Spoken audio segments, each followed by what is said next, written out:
गलत बात है। कोई भी अल्लाह को मानने वाला भड़काऊ भाषण दे ही नहीं सकता। हमारे हुजूर साहब नबी साहब ने जी कभी गर्दन काट के इस्लाम नहीं फैलाया है, मोहब्बत और प्यार से फैलाया है। उनकी जो बातें पढ़ेगा वो प्यार करेगा, नफरत कभी करेगा। हम तो एक ही बात कहना चाहते हैं कि अगर मुफ्ती साहब की गिरफ्तारी सही है संविधान के हिसाब से, तो उनकी गिरफ्तारी क्यों नहीं हुई? जिन्होंने संसद के अंदर बैठ के बोला है कटवे ये मुल्ले ये आतंकवादी, एक सांसद बोलता संविधान के अंदर बैठ करके, संसद के अंदर बैठ करके, उनकी गिरफ्तारी क्यों नहीं हुई? अगर मुफ्ती सलमान साहब की रिहाई नहीं हुई तो हम सड़कों पर उतरेंगे, क्योंकि हमारे उलमाओं के खिलाफ ये बर्दाश्त नहीं करेंगे। अगर आपके संतों के खिलाफ और किसी के खिलाफ अगर कोई गलत बात होती तो उतरते हैं ना। ये हमारे धर्म को ठेस पहुंचाते हैं, ये हमारी शरीयत को बुरा कहते हैं, ये हमारे अस्सलाम वालेकुम नाज़रीन, आप देख रहे हैं आपका पसंदीदा Islamic YouTube channel Islamic reminder TV. आज भी हम आपके लिए लेकर आए हैं एक और बेहतरीन वीडियो। आइए देखते हैं आज के इस वीडियो में क्या है खास। गलत बात है। कोई भी अल्लाह को मानने वाला भड़काऊ भाषण दे ही नहीं सकता। हमारे हुजूर साहब नबी साहब ने जी कभी गर्दन काट के इस्लाम नहीं फैलाया है, मोहब्बत और प्यार से फैलाया है। उनकी जो बातें पढ़ेगा वो प्यार करेगा, नफरत कभी करेगा ही नहीं। अगर मान लो मुसलमान आतंकवादी होते तो हमें क्यों नहीं मार रहे हैं? और भी हमारे लोग हमें क्यों नहीं मार रहे हैं? गलत बात। हमें भी गिरफ्तार कर लो। अच्छा, आप भी गिरफ्तार के लिए तैयार हैं? हमें भी गिरफ्तार कर लो। कौन कहाँ आना है? गुजरात एटीएस पुलिस लेके तो भाई उनके पास तेल ज्यादा है, पैसा है, वो मेरे घर आके मुझे गिरफ्तार कर लिए। अच्छा, मैं गिरफ्तारी देने को तैयार हूँ। लो बात लो। जितने वो इस्लाम के हैं उतने वो मेरे भी अपने हैं, मेरे भी अपने जैसे हैं। हम उनका समर्थन करते हैं, उनकी बातों को सुनते हैं। गुंडागर्दी है। अब कहीं ना कहीं जबरन मामला है और बड़ी तेजी में एक्शन है। कितनी तेजी एक्शन अगर कहीं और डिपार्टमेंट में हो जाए, कपिल मिश्रा पे हो जाए, निपुण शर्मा पे हो जाए, उसके लिए चाहे आंदोलन करते रह जाए, चाहे मकान तोड़ दिए जाए, बोलते रह जाए, तब तो नहीं होते हैं। हम उनके साथ हैं। हमें भी ले चले एटीएस। अच्छा, हम भी गुनहगार हैं ना, हम देश की जनता की आवाज़ उठाते हैं जी। हमें भी ले चले एटीएस, जुर्म साबित करे। गलत बात है। देखो एक चीज बता दे तुमको, इस घमंड को ज़्यादा दिन रहने नहीं देंगे हम।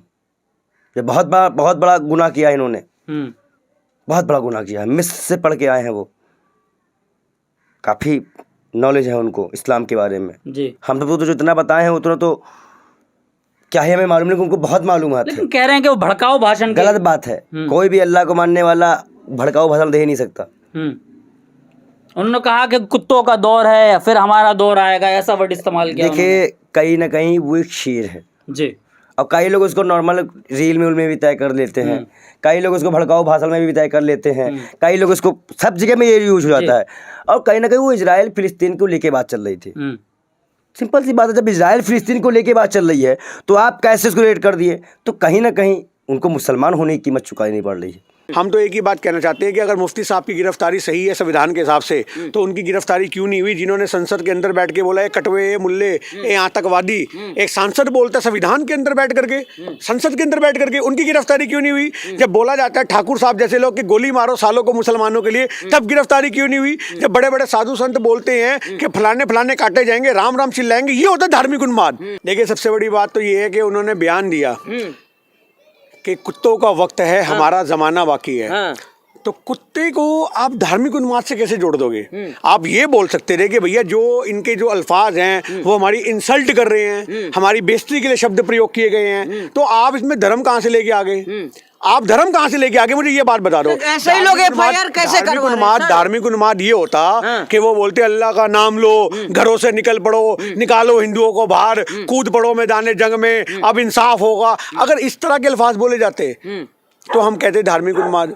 आप उन्होंने कुत्ता बोला, आप उसे धार्मिक उन्माद से जोड़ रहे हो। अरे तो ऐसा ही एफआईआर हो रहा है, हिंदुवादी संगठन कह रही है कि हम छोड़ेंगे नहीं सर। जिसकी लाठी उसकी भैंस जनाब, सीधी सी बात है। संगठन तो आप छोड़ेंगे नहीं, वो तो नेचुरल सी बात है। आपको अभी दिखाई है मीरा रोड का जो माहौल था वो आपको नजर आया, आपको दिल्ली में नागलोई की तरफ नजर आया। ऐसे कई जो ये यात्राएं निकलती हैं धर्म के नाम पे, आपको उसमें भी कई जगह निकल के आया। तो आज की डेट में जो ये माहौल पैदा हो रहे हैं, जो हमारे देश को कहीं ना कहीं दो भागों में डिवाइड कर रहे हैं, हिंदू मुसलमान में, ये दोनों के लिए खतरनाक है। ये भाईचारे के लिए खतरनाक है, ये हिंदू लोगों के लिए खतरनाक है, ये समाज के लिए खतरनाक है।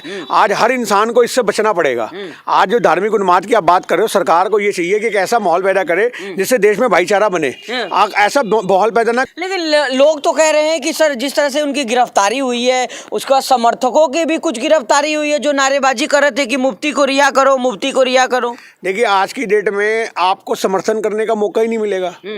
आप कह रहे हो कि मुफ्ती साहब के लिए आप थाने का घेराव करोगे तो गिरफ्तारी होगी। आप जंतर मंतर जैसी जगह चुनो, आप रामलीला मैदान जैसी जगह चुनो, आपको सपोर्ट मिलेगा। आप जिसको कह रहे हो गिरफ्तारी होगी, पुलिस आपके साथ खड़ी होगी। आज हमारे देश में आप जंतर मंतर जाते हो रोज, आपने देखा है एक मॉल कि आप वहां पे प्रोटेस्ट कर रहे हो, पुलिस आपके साथ खड़ी हुई है कि मॉल खराब ना हो। तो आज हमारे देश में जो राइट जगह है आप वहां जाओ, आप वहां जाओ। जितनी मुस्लिम कौम है, जितनी मुस्लिम आबादी है जो मुफ्ती साहब के समर्थन में है, उन सब लोगों को चाहिए कि मस्जिदों से ऐलान किया जाए कि भैया फलानी जगह में इकट्ठे हो और वहां इकट्ठे हो के आप हल्ला करो, आप अपना संविधान जो आपको राइट देता है आवाज उठाने का वो उठाओ, मीडिया बुलाओ, अपनी बात रखो। कौन मना कर रहा है? संविधान आपको बात रखने का पूरा राइट देता है, पर आपकी जगह राइट होनी चाहिए। अगर मुफ्ती सलमान साहब की रिहाई नहीं हुई तो हम सड़कों पर उतरेंगे, क्योंकि हमारे उलमाओं के खिलाफ ये बर्दाश्त नहीं करेंगे। अगर आपके संतों के खिलाफ और किसी के खिलाफ अगर कोई गलत बात होती है तो उतरते हैं ना। ये हमारे धर्म को ठेस पहुंचाते हैं, ये हमारी शरीयत को बुरा कहते हैं, ये हमारे इस्लाम धर्म को बुरा कहते हैं, रोज गालियां देते हैं हमको। क्यों?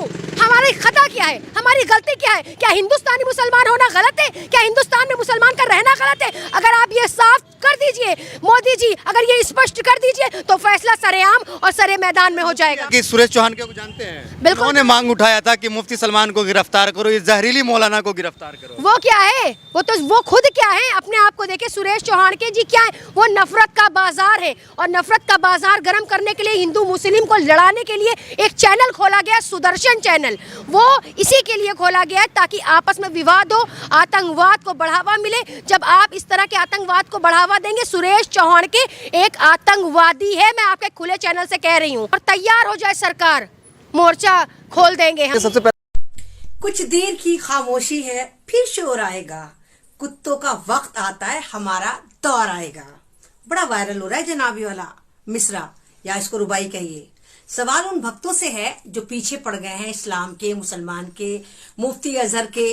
तो क्या उनसे सवाल ये उठता है, क्या कुत्ते जो होते हैं वो 4 पैरों वाले नहीं होते? कुत्तों के 4 पैर होते हैं। ये भक्त कह रहे हैं हमें कहा है, तो पहले ये डिसाइड करा जाए कि भक्तों के 4 पैर होते हैं या कुत्तों के 4 पैर होते हैं। इसमें ना तो हिंदू बोला गया, ना यहाँ पर गोबर भक्त बोला गया, ना यहाँ पर चाटुकार बोला गया। तो सवाल यही उठता है कि कुत्तों ने अपनी पदवी छोड़ दी है या कुत्ते 2 पैरों पे चलने लगे हैं, कुत्तों ने अपने 2 पैर डोनेट कर दिए हैं। तो तमाम भक्त कह रहे हैं कि हमें कुत्ता बोला गया, हमें कुत्ता बोला गया। लेकिन जबरदस्त बाकमाल मिसरा बोला गया जिसने धूम मचा रखी है।